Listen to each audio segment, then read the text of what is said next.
Hello everyone. आज हम बात करेंगे class 8 chapter 1 crop production and management की। हम देखेंगे कि क्रॉप्स को कैसे उगाया जाता है, कौन कौन से स्टेप्स हैं जिनको फॉलो किया जाता है उस क्रॉप को ऑब्टेन करने के लिए, और फिर उसको कैसे मैनेज किया जाता है, कैसे स्टोर किया जाता है और लोगों को कैसे प्रोवाइड किया जाता है। तो सबसे पहले हम बात करते हैं फ्यूल की। फ्यूल क्या होता है? फ्यूल एक ऐसा सब्सटेंस है जो प्रोवाइड करता है एनर्जी। एनर्जी किस लिए? काम करने के लिए। तो जो मोटर व्हीकल्स हैं, जो आपके पास कार होगी, मोटरसाइकिल होगी, वो फ्यूल के तौर पे यूज़ करती हैं डीजल एंड पेट्रोल को। किसको यूज़ करती हैं? Diesel and petrol. तो डीजल और पेट्रोल से ही उन्हें क्या मिलती है? एनर्जी मिलती है चलने के लिए। हमें एनर्जी किससे मिलती है? हमें एनर्जी मिलती है फूड से, जो हम खाते हैं। हमें एनर्जी मिलती है फूड से, ताकि हम हमारे सभी काम कर सकें। तो हमें एनर्जी फूड से मिलती है। तो इस चैप्टर में हम उसी फूड को देखेंगे कि कैसे ऑब्टेन किया जाता है। तो सबसे पहले हम बात करते हैं कि हमारे पास जो फूड के सोर्सेस हैं, हमारे पास बेसिकली दो सोर्सेज होते हैं फूड के। एक तो हमें फूड मिलता है प्लांट से और दूसरा हमें फूड मिलता है एनिमल से।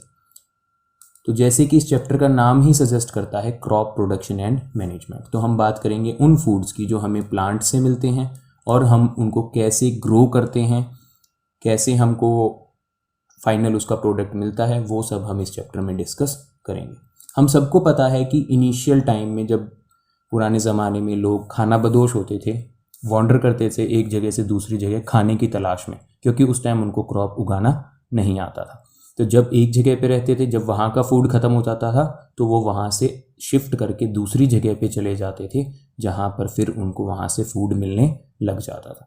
लेकिन कुछ समय के बाद क्या हुआ, उन लोगों ने कुछ ऐसे इक्विपमेंट्स बना लिए, उनको सीड मिली जिनसे उनने प्लांट्स को ग्रो करना स्टार्ट कर दिया और वहीं से एग्रीकल्चर की शुरुआत हुई। तो चलिए देखते हैं कि क्रॉप्स को कैसे उगाया जाता है। सबसे पहले बात करते हैं कि बेसिक डिफरेंस क्या होता है एक प्लांट और क्रॉप के अंदर।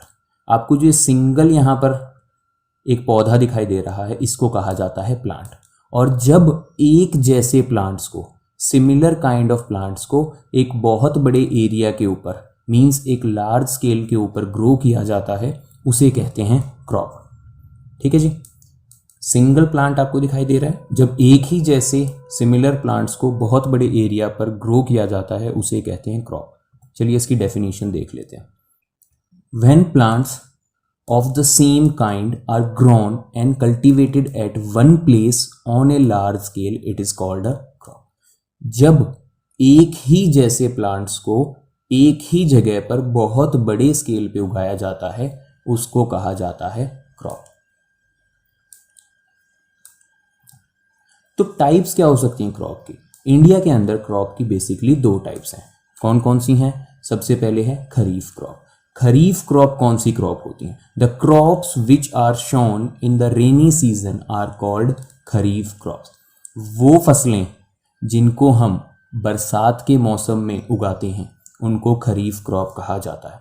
The rainy season in India is generally from June to September. जो रेनी सीजन है वो कौन से मंथ में स्टार्ट होता है? जून के मंथ में स्टार्ट होता है और कब तक रहता है? सितंबर एंड तक रहता है। कुछ एग्जाम्पल्स की बात कर लेते हैं, कौन कौन सी हैं हमारी kharif crop. Paddy, maize, soybean, groundnut, cotton etcetera are kharif crop. जो फिलहाल अभी आपकी समर वेकेशंस के बाद जो क्रॉप उगाई जाती हैं वो खरीफ क्रॉप्स हैं, उनको याद रखिए। और इनका प्रोडक्ट आपको विंटर्स में देखने को मिलता है, आप उसको फिर विंटर में कंज्यूम करते हैं। मक्का कब मिलता है? नोटिस किया होगा आपने। मूंगफलियां कब आती हैं? सर्दियों में आती हैं। मक्का सर्दियों में आता है, रेनी सीजन के बाद आने लग जाता है मक्का। फिर आपने देखा होगा जो राइस है, पैडी है, वो भी कब आती है? रेनी सीजन के बाद आती है। राइस तो सब याद रख सकते हैं पैडी को, क्योंकि पैडी को वाटर बहुत ज़्यादा चाहिए होता है और रेनी सीजन में बरसात की वजह से पानी की अवेलेबिलिटी काफ़ी अच्छी होती है। दूसरी जो टाइप है आपकी वो क्या है? रबी क्रॉप।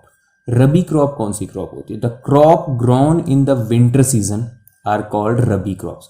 वो फसलें जो सर्दियों के मौसम में उगाई जाती हैं उनको रबी क्रॉप्स कहा जाता है। Their time period is generally from October to March. ये कौन कौन से मंथ्स के बीच में उगती हैं? अक्टूबर से लेके मार्च तक, कई कई जगह पे अप्रैल तक भी उगाई जाती हैं। एग्जाम्पल्स क्या हैं रबी क्रॉप के? वीट है, ग्राम है, पी है, मस्टर्ड है, लिंसीड है। यहाँ पर आपको ये जो फोटो में दिखाई दे रहा है, this is your mustard, this is your wheat and this one is your gram. तो वो फसलें जो आपको अप्रैल में दिखाई देती हैं अनाज मंडी के अंदर, ग्रेन मार्केट के अंदर, ठीक है जी, वो कौन सी क्रॉप्स होती हैं? रबी क्रॉप्स होती हैं। आपने ये देखे होंगे, मार्केट में आते हैं, इनके अंदर से कच्चा चना निकलता है, उससे चटनी भी बनाई जाती है, सब्जी भी बनाई जाती है। नेक्स्ट बात करते हैं हम लोग कि कौन कौन से स्टेप्स को फॉलो किया जाता है, कौन कौन सी बेसिक प्रैक्टिसेस हैं क्रॉप प्रोडक्शन की, कौन कौन से स्टेप्स को क्रॉप को उगाने के लिए फॉलो किया जाता है। सबसे पहले सॉयल को प्रिपेयर किया जाएगा, उसके बाद शोइंग होगी, सीड को डाला जाएगा, फिर मैन्योर और फर्टिलाइजर्स ऐड किए जाएंगे, फिर इरिगेशन, उसको पानी दिया जाएगा, फिर वीड्स को रिमूव करना है, हार्वेस्टिंग मतलब फसल की कटाई करनी है, फिर उस फसल को स्टोर करके रखना है, और जो लास्ट टॉपिक है वो है कि आप क्रॉप प्रोडक्शन के साथ साथ एनिमल हस्बेंड्री भी कर सकते हैं, एनिमल्स को भी पाल सकते हैं, ठीक है। तो ये सभी हैं वो मेन टॉपिक्स जिनके बारे में अब हम डिटेल से एक एक करके पढ़ेंगे। सबसे पहले आता है प्रिपरेशन ऑफ सॉयल। सॉयल को प्रिपेयर करना ज़रूरी है। आपने देखा होगा जब फसल कट जाती है तो सॉयल जो है वो बहुत ज़्यादा हार्ड हो जाती है। हार्ड होने से अब सीड को उसके अंदर सो करना काफ़ी ज़्यादा मुश्किल हो जाएगा, सीड को उसमें डालना मुश्किल हो जाएगा, और जो रूट्स हैं उनको भी पेनिट्रेट करने में, रूट्स सॉयल के अंदर जाती हैं सीड में से, तो सीड के अंदर से जब रूट्स निकलेंगे उनको सॉयल में जाने में दिक्कत महसूस होगी। तो इसीलिए सॉयल को क्या किया जाएगा, थोड़ा सा लूज किया जाएगा ताकि प्लांट की जो सीड हम डाल रहे हैं वो अच्छे से ग्रो कर सके। तो सीड डालने से पहले क्या करेंगे, हम सॉयल की प्रिपरेशन करेंगे। आपने देखा होगा कि हम एक प्लो का इस्तेमाल करते हैं, प्लो का, ये बहुत पुराने टाइम का प्लो है, उसकी सहायता से हम सॉयल को क्या करते हैं, लूज करते हैं। क्या करते हैं, सॉयल को लूज करते हैं। देखिए जी क्या होता है, ये सॉयल का सरफेस है, ये सॉयल यहाँ पर क्या हो रखी है, काफ़ी ज़्यादा हार्ड हो रखी है। अपर सरफेस में जो सॉयल है वो काफ़ी ज़्यादा हार्ड हो रखी है। और दूसरी बात, जो प्लांट ग्रो करता है वो यहीं तक ग्रो करता है, उसकी रूट्स यहीं तक आती हैं। तो जितने भी न्यूट्रिएंट्स इस अपर सॉयल में प्रेजेंट हैं, अपर लेयर ऑफ सॉयल के अंदर प्रेजेंट है, ये तो पिछली क्रॉप के प्लांट्स ने एब्जॉर्ब कर लिया। अब ज़्यादा न्यूट्रिएंट्स तो कहाँ पे, नीचे वाली सॉयल में है। तो इस सॉयल को मिक्स करना भी ज़रूरी है ताकि न्यूट्रिएंट रिच सॉयल ऊपर आ सके, ताकि आपके प्लांट अच्छे से ग्रो कर सके। तो the process of loosening and turning of soil, soil को लूज करना और उसको टर्न करना, ऊपर नीचे मिक्स करना, उसको टिलिंग या प्लगिंग कहा जाता है। The process of loosening and turning of soil is called tilling and plugging. Soil को मिक्स कर दिया ताकि वो अच्छे से हमारे जितने भी न्यूट्रिएंट्स हैं वो सॉयल के अंदर अच्छे से मिक्स हो जाएं, ताकि जब नया प्लांट ग्रो करे तो उसको न्यूट्रिएंट्स की कमी ना महसूस हो। तो कुछ ट्रेडिशनल तरीके थे। एक प्लो था पहले जो वुडन का बना हुआ होता था बेसिकली, और उसकी टिप किसकी बनी हुई होती, आयरन की बनी हुई होती थी। तो ऐसा बुल्स लिए जाते थे, बुल्स की कमर के ऊपर उसको रखा जाता था और एक आदमी पीछे से उनको गाइड करता था ताकि इसकी डायरेक्शन को सही बनाया जा सके। इस हैंडल से वो उसको ग्रैब करता था, और ये वाला पार्ट जो है आप देख सकते हैं, जो बीम है ये उन बैलों के कंधों के ऊपर रखी जाती थी। तो ये वुड का था, तो इतना ज़्यादा स्ट्रॉन्ग ना होने की वजह से इसको किसने रिप्लेस किया, इसको हो ने रिप्लेस किया। हो ये मेटल का बना हुआ होता था, सिमिलर सा स्ट्रक्चर होता था। ये बीम था जो एनिमल की बैक पे रखा जाता था, और फिर ग्रिप से उसको होल्ड करके डायरेक्शन दी जाती थी। तो जैसे कि ये बेंट प्लेट है, मेटल की प्लेट है, और ये कंप्लीट मेटल का स्ट्रक्चर है, तो ये थोड़ा सा ज़्यादा स्ट्रॉन्ग होता था। आज के समय में कल्टीवेटर का इस्तेमाल किया जाता है। आप यहाँ पे देख सकते हैं कि यहाँ पर लोहे की ऐसी बेंट रॉड आपको दिखाई दे रही होंगी। ये क्या करती हैं जी, सॉयल को अच्छे से टिलिंग करने का काम करती हैं, लूजनिंग करने का काम करती हैं। और ये ट्रैक्टर ड्रिवन होती हैं, तो इसमें लेबर भी बहुत कम लगती है, मैन पावर का काफ़ी ज़्यादा बचाव होता है, और काम भी जल्दी हो जाता है। तो इन सब तरीक़ों से आज के टाइम पे प्रिपरेशन ऑफ सॉयल की जाती है। जो नेक्स्ट स्टेप आता है वो होता है शोइंग। शोइंग होता है सीड को बोना, सीड को बोना, that is known as sowing. Seed को कहाँ बोया जाता है, जो हमने फील्ड अभी प्रिपेयर किया है, ट्रैक्टर की सहायता से जो हमने अभी फील्ड प्रिपेयर किया है उसके अंदर अभी हमें क्या डालनी है, सीड्स डालनी है, और सीड्स डालने के प्रोसेस को सोइंग कहा जाता है। सबसे पहले शोइंग करनी है, लेकिन अगर आपको एक अच्छी क्रॉप चाहिए तो आपके पास क्या होनी चाहिए, अच्छी क्वालिटी की सीड्स होनी चाहिए। तो सबसे एक बेसिक तरीका है सीड्स की क्वालिटी को चेक करने का, वो क्या है कि आप एक बकेट लीजिए, उस बकेट के अंदर पानी डाल दीजिए और फिर सारी सीड्स उसके अंदर डाल दीजिए। तो जो आपकी हॉलो सीड्स होंगी, जो खोखली सीड होंगी, जिनको खराब कर रखा होगा किसी कीड़े वगैरह ने, या फिर जिनका वेट बहुत ही लाइट होगा, जो बहुत कम डेवलप्ड सीड्स हैं, वो सब क्या होंगी, ऊपर की तरफ फ्लोट करने लगेंगी, और जो हैवी सीड्स हैं वो नीचे की तरफ बैठ जाएंगी। तो ये ऊपर वाली सीड्स को हम क्या कर देंगे, रिमूव कर देंगे, क्योंकि हमें तो गुड क्वालिटी का प्लांट चाहिए। तो खराब सीड से तो अच्छा प्लांट नहीं ग्रो करेगा, इसीलिए इन खराब सीड्स को हम रिमूव कर देंगे। जो नीचे सेटल हो चुकी हैं, थोड़ी सी हैवी सीड्स हैं, गुड क्वालिटी की हैं, हम सिर्फ उन्हीं सीड्स का इस्तेमाल करेंगे।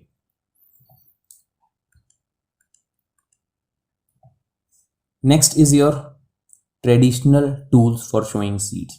जैसे आप लोगों ने अभी पीछे क्या देखा था, प्लो देखा था, उसी से हम गैस कर सकते हैं कि उस प्लो के पीछे एक पाइप होता है और ऊपर एक फनल लाइक स्ट्रक्चर होता था। उस फनल लाइक स्ट्रक्चर के अंदर एक आदमी तो क्या करता था जी, होल्ड करके रखता था उस बीम को, और दूसरा आदमी उसके अंदर एक एक करके सीड डालता था। इससे क्या होता था कि जो सीड है उसको प्रॉपर डेप्थ मिलती थी, अच्छी गहराई तक जितनी हमको चाहिए वहाँ तक वो सीड प्लेस हो जाती थी। अगर बाई चांस सीड सॉइल के ऊपर रह जाएंगी तो जो बर्ड्स हैं वो उसको खा जाएंगे, तो हमारा प्लांट ग्रो नहीं कर पाएगा। तो यहाँ पे एक एग्जांपल देख सकते हैं आप फोटोग्राफ के अंदर कि कैसे सोइंग की जाती थी। आज के समय पे क्या होता है, आज के समय पे हम यूज़ करते हैं सीड ड्रिल्स का। किसका यूज़ करते हैं बेटा, आज के समय पे हम सीड ड्रिल्स का यूज़ करते हैं। सीड ड्रिल क्या है, एक मॉडर्न मेथड है सीड को बोने के लिए, सीड को डालने के लिए। ट्रैक्टर होता है, ट्रैक्टर के पीछे आपको यहाँ पे स्ट्रक्चर दिखाई दे रहा है, यहाँ पे पाइप्स हैं और ऊपर एक कंटेनर है जिसके अंदर सीड्स डाली गई हैं। इसका फ़ायदा क्या है, एक तो जो सीड हैं वो प्रॉपर डेप्थ पे होंगी, सॉयल के नीचे प्रॉपर डेप्थ पे होंगी ताकि वो ना खाई जा सके पक्षियों के द्वारा, और दूसरी बात उनको न्यूरिशमेंट अच्छे से नीचे मिले। दूसरी चीज़, इनके बीच में जो गैप होगा वो भी क्या होगा, एप्रोप्रिएट गैप होगा। अब एप्रोप्रिएट गैप क्यों चाहिए हमें इनके अंदर, एप्रोप्रिएट गैप इसलिए चाहिए क्योंकि जब इन सीड्स में से प्लांट निकलेंगे तो उन प्लांट्स को सभी चीज़ें चाहिए होती हैं, सनलाइट भी, न्यूट्रिएंट्स भी, वाटर भी। अगर ये क्राउडेड होंगे, एक दूसरे के ज़्यादा नज़दीक होंगे, तो इनके अंदर क्या हो जाएगा, कंपटीशन हो जाएगा। और जब ये न्यूट्रिएंट्स सब में डिवाइड हो जाएंगे, थोड़े से न्यूट्रिएंट्स मिलेंगे इनको, तो इनकी ग्रोथ हेल्दी नहीं होगी। इसीलिए इनको एक प्रॉपर गैप के ऊपर शो करना ज़रूरी होता है। तो ये सीड ड्रिल जो है वो बहुत अच्छे से इस काम को कर पाती है। जो नेक्स्ट स्टेप है वो है एडिंग मैन्योर एंड फर्टिलाइजर। अब समझिए कि जो प्लांट है उसको भी तो न्यूट्रिएंट्स चाहिए, जैसे हम लोगों को न्यूट्रिएंट्स चाहिए अच्छी ग्रोथ के लिए, वैसे ही प्लांट्स को भी न्यूट्रिएंट्स चाहिए। और वो न्यूट्रिएंट्स उसको कहाँ से मिलते हैं, सॉयल से मिलते हैं। अब सॉयल से जब वो न्यूट्रिएंट्स मिल रहे हैं तो क्या बार बार उस सॉयल के अंदर से कोई प्लांट जो है वो न्यूट्रिएंट्स लेगा तो क्या सॉयल के अंदर न्यूट्रिएंट्स की कमी नहीं होगी? बिल्कुल जी, उस सॉयल के अंदर न्यूट्रिएंट्स की कमी हो जाएगी। तो उस कमी को दूर करने के लिए हम क्या करते हैं, मैन्योर या फिर फर्टिलाइजर्स को ऐड करते हैं। ये क्या है जी, ये न्यूट्रिएंट्स ऐड करने के तरीके हैं। मैन्योर एक ऑर्गेनिक तरीका है और जो फर्टिलाइजर्स हैं वो एक केमिकल वाला तरीका है, इनऑर्गेनिक तरीका है सॉयल के अंदर न्यूट्रिएंट्स को ऐड करने का। Is it clear to you? चलिए आगे देखते हैं। तो मैंने बताया आपको कि दो तरीके से क्या हो सकता है, न्यूट्रिएंट्स को इनरिच किया जा सकता है। इसको रिप्लेनिश करना भी कहते हैं कि सॉयल के अंदर न्यूट्रिएंट्स रिप्लेनिश होंगे। कुछ तो नेचुरली तरीके से होते हैं, लेकिन जो नेचुरली होंगे उसमें क्या लगता है, ज़्यादा टाइम लगता है, इसलिए हम मैन्योर और फर्टिलाइजर्स का यूज़ करते हैं। सबसे पहले डिफरेंस देख लेते हैं कि मैन्योर और फर्टिलाइज़र में क्या डिफरेंस है। फर्टिलाइज़र जो है वो एक इनऑर्गेनिक सॉल्ट है, जबकि मैन्योर क्या है, नेचुरल सब्सटेंसेस से बनता है। कौन से नेचुरल सब्सटेंसेस? जैसे कैटल डंग, एनिमल और प्लांट वेस्ट जो है उससे बनाया जाता है मैन्योर। ये कहाँ पे प्रिपेयर होता है? मैन्योर आपका फील्ड में प्रिपेयर होता है। जहाँ पे आपका फील्ड है, खेत है, वहीं पे मैन्योर को प्रिपेयर किया जाता है with the help of animal and plant waste. जबकि फर्टिलाइजर एक इनऑर्गेनिक सॉल्ट है, तो ये कहाँ प्रिपेयर किया जाता है? फैक्ट्रीज में प्रिपेयर किया जाता है। एक फर्टिलाइजर जो है वो कोई भी ह्यूमस प्रोवाइड नहीं करता सॉइल के अंदर। क्लास 7th में हमने देखा था कि फॉरेस्ट फ्लोर के ऊपर क्या होती है, ह्यूमस की लेयर होती है। किसकी लेयर होती है? ह्यूमस की। डेड और डिकेइंग मैटर की एक लेयर होती है जिस लेयर को क्या कहा जाता है? ह्यूमस कहा जाता है। तो फर्टिलाइजर कोई ह्यूमस प्रोवाइड नहीं करता है सॉइल को, जबकि जो मैन्योर है वो सॉइल को बहुत सारा ह्यूमस प्रोवाइड करता है, क्योंकि जो फॉरेस्ट फ्लोर के ऊपर है वो भी प्लांट रेसिड्यू से बनता है और मैन्योर भी हमारा प्लांट और एनिमल वेस्ट से ही बनता है। एक चीज का डिफरेंस दोनों में आ जाता है, यहां तक तो ये बेनिफिशियल है। मैन्योर जो है उसके अंदर न्यूट्रिएंट्स की जो क्वांटिटी है, जो अमाउंट है, वो क्या है? कम है, जबकि फर्टिलाइजर्स को बनाया ही पर्टिकुलर उस पर्पज के लिए गया है, इसीलिए उनके अंदर जो प्लांट न्यूट्रिएंट्स हैं उनकी जो क्वांटिटी है, जो मात्रा है, वो काफ़ी ज़्यादा होती है एज कंपेयर टू मैन्योर। कौन कौन से सबसे ज़्यादा इसेंशियल न्यूट्रिएंट्स हैं प्लांट के लिए? Nitrogen, phosphorus and potassium. तो आप इसको NPK से भी याद कर सकते हैं, नाइट्रोजन, फॉस्फोरस एंड पोटेशियम। तो अभी हमने ये तो समझ लिया कि फर्टिलाइजर्स कहाँ बनते हैं, मैन्योर कहाँ बनते हैं, फर्टिलाइजर्स क्या प्रोवाइड करते हैं, मैन्योर क्या प्रोवाइड नहीं करते। लेकिन अगर हम बात करें तो लॉन्ग टर्म के अंदर मैन्योर ज़्यादा बेनिफिशियल है, क्योंकि इनके अंदर कोई केमिकल प्रेजेंट नहीं होता है। एक बार वही देख लेते हैं हम लोग कि what are the advantages of manure over fertiliser. Manure को इस्तेमाल करना क्यों ज़्यादा फायदेमंद है?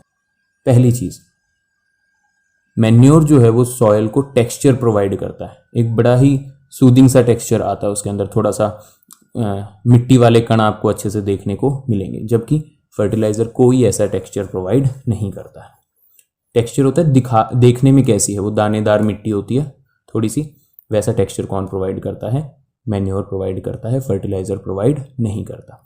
It improves water retaining capacity of the soil. Soil कितना पानी रिटेन कर सकती है, होल्ड करके रख सकती है, तो फर्टिलाइजर्स ऐसी कोई चीज़ प्रोवाइड नहीं करते हैं जिससे कि वाटर होल्डिंग कैपेसिटी बढ़ सके, जबकि जो मैन्योर हैं वो सॉयल की वाटर होल्डिंग कैपेसिटी को बढ़ाने में मदद करते हैं। अगर आप मैन्योर डालते हैं तो सॉयल ज़्यादा पानी को होल्ड करके रखेगी। Since manure is not nutrient specific, so it replenish all the nutrients of soil. Manure किसी एक पर्टिकुलर न्यूट्रिएंट के लिए नहीं होता है जी, इसके अंदर सभी न्यूट्रिएंट्स प्रेजेंट होते हैं जो हमें कहाँ से मिलते हैं? एनिमल या प्लांट वेस्ट से मिलते हैं। जबकि जो फर्टिलाइजर्स हैं वो न्यूट्रिएंट स्पेसिफिक होते हैं कि एक फर्टिलाइजर के अंदर एक या एक से अधिक, 2-3 कितने भी न्यूट्रिएंट्स उसके अंदर हो सकते हैं, लेकिन सभी न्यूट्रिएंट्स उसके अंदर प्रेजेंट नहीं होते, जबकि मैन्योर के अंदर सभी न्यूट्रिएंट्स प्रेजेंट होते हैं। Next point, it increases the number of useful micro organism in the soil. तो इसके अंदर केमिकल नहीं है, तो ये माइक्रो ऑर्गेनिजम्स को एक फेवरेबल कंडीशन प्रोवाइड करता है ग्रो करने के लिए, और इन माइक्रो ऑर्गेनिजम्स का बहुत बड़ा रोल होता है। जैसे नाइट्रोजन की बात करूं मैं, तो नाइट्रोजन एटमॉस्फेयर में 78% प्रेजेंट है, लेकिन प्लांट उसको डायरेक्टली कंज्यूम नहीं कर सकते। तो सॉयल के अंदर माइक्रो ऑर्गेनिज्म है, बैक्टीरिया है जिसको राइजोबियम बैक्टीरिया बोलते हैं, वो इस एटमॉस्फेरिक नाइट्रोजन को यूजफुल फॉर्म में कन्वर्ट करता है ताकि उसका इस्तेमाल प्लांट्स के द्वारा किया जा सके। ठीक है जी, तो जो माइक्रो ऑर्गेनिजम्स हैं वो बहुत ज़्यादा यूजफुल हैं, और जो आपका मैन्योर है वो माइक्रो ऑर्गेनिजम्स को ग्रो करने में हेल्प करता है, जबकि फर्टिलाइजर्स केमिकल से बने होते हैं तो माइक्रो ऑर्गेनिजम्स को ख़त्म कर देते हैं। मैन्योर डालने से कोई वाटर पॉल्यूशन नहीं होता है, जबकि फर्टिलाइज़र केमिकल से बने हैं, तो फर्टिलाइज़र का यूज़ करने से क्या होता है जी? वाटर पॉल्यूशन होता है, इवन सॉयल पॉल्यूशन भी होता है। तो हम प्रेफर करेंगे किसको? मैन्योर को ओवर फर्टिलाइज़र। मान लिया कि फर्टिलाइज़र एक शॉर्ट टर्म में ज़्यादा न्यूट्रिएंट्स प्रोवाइड कर रहे हैं, आपको क्रॉप अच्छी मिलेगी, लेकिन लॉन्ग टर्म में वो आपकी सॉयल को क्या कर देगा? ख़राब कर देगा। लेकिन मैन्योर लॉन्ग टर्म में भी आपकी सॉयल को ख़राब नहीं करेगा। ठीक है जी। Next process is irrigation. Irrigation क्या होता है? पानी देना। आप सबको पता है कि जितनी भी लिविंग ऑर्गेनिजम्स हैं उनकी जो बॉडी है वो मैक्सिमम किससे बनी है? पानी से बनी है। हमारी बॉडी में 70% वाटर होता है, तो प्लांट्स को भी वाटर चाहिए हमारी तरह ही, तो उनको भी टाइम टू टाइम क्या करते हैं? पानी प्रोवाइड करते हैं, और इसी प्रोसेस को कहा जाता है इरिगेशन। क्या कहा जाता है? इरिगेशन। डेफिनेशन क्या रहेगी इरिगेशन की? The supply of water to crops at different interval is called irrigation. Crops को पानी की सप्लाई करना एक रेगुलर इंटरवल के ऊपर, उसको इरिगेशन कहा जाता है। ठीक है जी। तो इसके भी कुछ मेथड्स हैं, कुछ ट्रेडिशनल मेथड्स हैं और कुछ मॉडर्न मेथड्स हैं। लेकिन पानी आएगा कहाँ से इरिगेशन के लिए? मेथड जो हम अप्लाई करेंगे उसके लिए पानी कहाँ से आएगा? तो आप देख सकते हो पानी कहाँ से आ सकता है। रिवर से मिल सकता है आपको, कहाँ से मिल सकता है, और पॉन्ड से मिल सकता है आपको, और कहाँ से, लेक से मिल सकता है। फिर आप देख सकते हैं ट्यूब वेल्स होते हैं खेतों के अंदर, आप लोगों ने देखे होंगे ट्यूब वेल्स होते हैं, नॉर्मल वेल्स होते थे पहले के टाइम पे। तो ये हैं आपके सोर्सेज फॉर इरिगेशन जहाँ से आपको पानी मिलेगा। और अब पानी मिल गया तो कौन कौन से मेथड्स फॉलो किए जा सकते हैं? पहले के टाइम पे ये वाले मेथड्स फॉलो किए जाते थे। मोट है, एक पुली होती थी, एक कंटेनर होता था, रस्सी से बांध रखा होता था, वो नीचे जाता था, पानी आता था, फिर किसान उसको डाल देता था, फिर ये नालियों के जरिए फसल तक चला जाता था। फिर एक चेन पंप होता था, यहाँ पे आपको चेन दिखाई दे रही है, इसको जब खींचा जाता था तो इसके ऊपर बकेट्स बंधी हुई होती थी, बकेट्स को बाहर लाता था। ढेकली होता था, इसके अंदर ये डंडा दिखाई दे रहा होगा और यहाँ पे बकेट दिख रही होगी। इस डंडे को ऊपर नीचे, ऊपर करेंगे तो ये बाल्टी नीचे चली जाएगी, पानी भर जाएगा, नीचे करेंगे तो बाल्टी ऊपर आ जाएगी, इससे पानी ले लिया जाएगा। एक रहाट होता था जिसमें जानवर घूम रहा होता था चारों तरफ, और दूसरी तरफ ये ऐसे ये बकेट्स वाला चेन जैसा सिस्टम घूम रहा होता था और इससे पानी बाहर आ जाता था। तो ये थे ट्रेडिशनल मेथड्स, ट्रेडिशनल जो पुराने ज़माने में यूज़ किए जाते थे। आजकल कौन से मेथड्स यूज़ किए जाते हैं? आजकल दो सबसे फेमस मेथड्स यूज़ किए जाते हैं। एक का नाम है ड्रिप इरिगेशन और दूसरे का नाम है स्प्रिंकलर सिस्टम। क्या नाम है? Sprinkler system.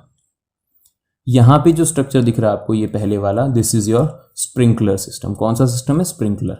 यहाँ पे एक ट्यूब्स होती हैं, पानी वाली ट्यूब्स होती हैं, इनके ऊपर छोटी छोटी और ट्यूब्स होती हैं, और ऊपर क्या लगा होता है? एक नोजल लगा हुआ होता है। और जैसे ही प्रेशर के साथ पानी इनके अंदर जाता है, ये नोजल अपने चारों तरफ रोटेट करने लगते हैं, तो अपने चारों तरफ का एक सर्कुलर एरिया के अंदर इरिगेशन करने का काम करते हैं। और ये कैसा लगता है? जैसे बरसात हो रही हो, रेन हो रही हो, ऐसा कुछ उसमें इफेक्ट देखने को मिलता है। ठीक है जी। दूसरा मेथड है जी, कौन सा? आपका ड्रिप इरिगेशन। अब दोनों ही मेथड देखिए, अगर अनइवन लैंड है, ऊपर नीचे लैंड है, तो हम सिर्फ नालियों के थ्रू तो पानी नहीं पहुंचा पाएंगे, ऊपर तक तो पानी पहुंचेगा नहीं नीचे से।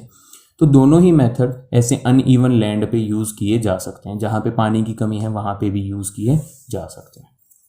तो जो सेकेंड मेथड है आपका ड्रिप इरिगेशन, इसके अंदर क्या होता है? बहुत ही पतली ट्यूब्स होती हैं और ये प्लांटेशन क्रॉप में बेसिकली यूज़ किया जाता है। प्लांटेशन क्रॉप कौन सी होती है? जिसमें सिंगल प्लांट को उगाया जाता है। उसमें तो बहुत सारे प्लांट एक दूसरे के आसपास हैं, इसमें सिंगल प्लांट है एक पर्टिकुलर गैप के ऊपर। जैसा आपने कहाँ पे देखा होगा? कोई बाग देखा होगा, जैसे अमरूद का हो गया, संतरे का हो गया, ऐसे बाग वगैरह के अंदर उसको यूज़ किया जाता है। अब इसमें क्या है? एक पतली पाइप होती है और उस पाइप में से एक छोटी सी पाइप निकलती है जो कहाँ जाती है? उस प्लांट की रूट तक जाती है। कहाँ जाती है? उस प्लांट की रूट तक जाती है। और यहाँ पर ड्रॉप करके ड्रिप, आप लोगों ने ड्रिप का नाम सुना है? जो कभी बीमार पड़ जाते हैं, डॉक्टर के पास जाते हैं तो डॉक्टर ग्लूकोज लगाता है ना, तो उसको कहते हैं ड्रिप, जहाँ पर ड्रॉप करके बूंदें गिरती हैं एक एक करके। ठीक है जी। तो यहाँ पर इस पाइप से सिंगल ड्रॉप्स पानी की कहाँ गिरती हैं? रूट में गिरती हैं, और पानी वेस्ट ना होने की जगह पे सिर्फ प्लांट रूट को मिलता है। ये सबसे अच्छा तरीका है पानी की वेस्टेज को रोकने का, और आजकल इस टेक्निक का बहुत ज़्यादा इस्तेमाल होता है। Protection from weeds. प्रोटेक्शन मतलब बचाना, किससे? वीड से। अब वीड्स क्या होती हैं? वीड्स आपने देखा होगा जब क्रॉप उगाई जाती है तो उसके अलावा भी, क्रॉप प्लांट के अलावा भी बहुत सारे अनवांटेड प्लांट्स ग्रो कर जाते हैं। अब उन अनवांटेड प्लांट्स का क्या है? मान लीजिए ये आपका प्लांट है जिससे आपको फसल मिलने वाली है, यहाँ पर कोई अनवांटेड प्लांट ग्रो कर रहा है, क्या इसको सनलाइट नहीं चाहिए? इस अनवांटेड प्लांट को चाहिए जी, बिल्कुल चाहिए। क्या इसको वाटर नहीं चाहिए? चाहिए जी, वाटर चाहिए। क्या इसको न्यूट्रिएंट्स नहीं चाहिए? चाहिए जी, बिल्कुल चाहिए। तो ये सब चीज़ों की ज़रूरत इस अनवांटेड प्लांट को भी है, लेकिन क्या ये प्लांट आपको कुछ देगा? नहीं देगा। तो ये आपके लिए क्या है? एक अनवांटेड प्लांट है जो आपकी क्रॉप के रिक्वायर्ड चीज़ों के लिए compete कर रहा है आपके प्लांट के साथ। तो कुछ ना कुछ तो ये न्यूट्रिएंट्स ले जाएगा, तो आपकी क्रॉप की हेल्थ पे असर पड़ेगा, क्योंकि उसके लिए इन सब चीज़ों की क्या हो जाएगी, शॉर्टेज हो सकती है। तो इसीलिए इन अनवांटेड प्लांट्स को रिमूव करना बहुत ज़रूरी है। और ये अनवांटेड प्लांट्स क्या कहलाते हैं, वीड्स कहलाते हैं। क्या कहलाते हैं, वीड्स कहलाते हैं। डेफिनेशन देख लेते हैं, वीड्स क्या है, the undesirable plants which grows along with the crop are called weeds. वो अनडिजायरेबल प्लांट जो फील्ड के अंदर ग्रो कर जाते हैं आपकी क्रॉप के साथ, उनको वीड्स कहा जाता है। वीड्स को रिमूव करने के प्रोसेस को वीडिंग कहा जाता है। The removal of weeds is called weeding. Weeding बहुत ज़्यादा ज़रूरी है, नेसेसरी है। क्यों? क्योंकि जो वीड है वो compete करती है आपकी क्रॉप प्लांट के साथ। किस चीज़ के लिए, वाटर के लिए, न्यूट्रिएंट्स के लिए, स्पेस एंड लाइट के लिए। तो ये आपके क्रॉप की ग्रोथ को अफेक्ट करती है, इसीलिए इन वीड्स को रिमूव करना काफ़ी ज़्यादा ज़रूरी होता है। तो कैसे रिमूव कर सकते हैं आप? वीडीसाइड क्या होते हैं, केमिकल्स होते हैं। क्या होते हैं, केमिकल्स होते हैं। इन केमिकल्स को स्प्रे किया जाता है फील्ड के अंदर। तो इनके अंदर ऐसी कैपेबिलिटी होती है जो सिर्फ वीड्स को ही क्या करती है, ख़त्म कर देती है, आपकी क्रॉप को कोई नुकसान नहीं पहुंचाती है। तो ये तो हो गया एक मेथड, वीडीसाइड्स को स्प्रे करना। दूसरा मेथड क्या हो सकता है, दूसरा मेथड है उनको मैन्युअली भी तो रिमूव कर सकते हैं हाथ की सहायता से। हाथ की सहायता से हम क्या करेंगे, खुरपी कहते हैं जिसको, है ना। और उसकी सहायता से जहाँ जहाँ पर वो क्रॉप है उसको रूट के साथ ही क्या कर देंगे, बाहर निकाल देंगे। तो इसको कहते हैं manual removal of weeds. Harvesting, अब मैंने अपनी क्रॉप को क्या किया जी, मैंने अपनी क्रॉप के लिए पहले फील्ड को प्रिपेयर किया, फिर उसके अंदर सीड्स को उगाया, सीड्स को डालने के बाद उसमें प्लांट आया, प्लांट को मैंने मैन्योर एंड फर्टिलाइजर्स दिए, फिर मैंने उसको क्या दिया, इरिगेशन किया, पानी दिया। अब वो प्लांट अच्छे से काफ़ी हद तक ग्रो कर चुका है। प्लांट क्या हो गया, मैच्योर हो गया। जो मेरे को सीड्स चाहिए, जो उससे प्रोडक्ट चाहिए सीड्स, वो भी क्या हो चुकी हैं, कंप्लीटली डेवलप हो चुकी हैं। अब उस फसल को काटना ज़रूरी है और काटने के प्रोसेस को क्या कहा जाता है, हार्वेस्टिंग कहा जाता है। क्या कहा जाता है, क्रॉप को काटने के प्रोसेस को हार्वेस्टिंग कहा जाता है। हार्वेस्टिंग किसकी सहायता से हो सकती है, पहले के टाइम पे, और कुछ लोग अभी भी किसका इस्तेमाल करते हैं, इस सिक्कल का इस्तेमाल करते हैं। किसका इस्तेमाल करते हैं, सिक्कल का इस्तेमाल करते हैं। The cutting of crop after it is mature is called harvesting. This is the definition for harvesting. फसल पकने के बाद फसल को काटना हार्वेस्टिंग कहलाता है। किसकी सहायता से किया जाता है, सिक्कल की सहायता से किया जाता है। आजकल और भी टेक्निक आ गई, क्योंकि ये हाथ से करना पड़ेगा, इंसान करेगा तो काफ़ी ज़्यादा टाइम लगेगा। आजकल आप सबने देखा होगा कि काफ़ी सारी मशीन्स आती हैं। कंबाइन नाम की मशीन आती है, सबने देखी होगी, रोड के ऊपर बहुत कॉमन है। हमारे हरियाणा पंजाब के अंदर बहुत बड़ी मशीन होती है जो फसल को काटती भी है और उसके अंदर से ग्रेन को अलग भी करती है। अभी जो हमने पिछला मेथड देखा जिसमें हाथ से हम काट रहे थे, उसमें क्या होता है, क्रॉप के ऊपर जो सीड्स हैं वो अभी भी लगी हुई हैं, सीड्स अलग नहीं हुई हैं। उन सीड्स को क्रॉप से अलग करना क्या कहलाता है, थ्रेशिंग कहलाता है। इन द हार्वेस्टेड क्रॉप, फसल कटने के बाद जो ग्रीन है, ग्रीन सीड है, उसको सेपरेट किया जाता है चेफ से। चेफ वो कंप्लीट प्लांट जिसके अंदर लीव्स भी हैं, स्टेम भी है, रूट तो हम नीचे ही छोड़ देते हैं, लीफ है, स्टेम है, और along with seeds that complete is your plant. और उसके अंदर से जो सीड ग्रेन्स को अलग किया जाता है, उस प्रोसेस को कहा जाता है थ्रेशिंग। क्या कहा जाता है, थ्रेशिंग कहा जाता है। आजकल जो कंबाइन मशीन आ रही है उसका नाम से ही पता चल रहा है, कंबाइन ये दोनों चीज़ें एक साथ कर देती है, हार्वेस्टिंग भी और थ्रेशिंग भी कर देती है।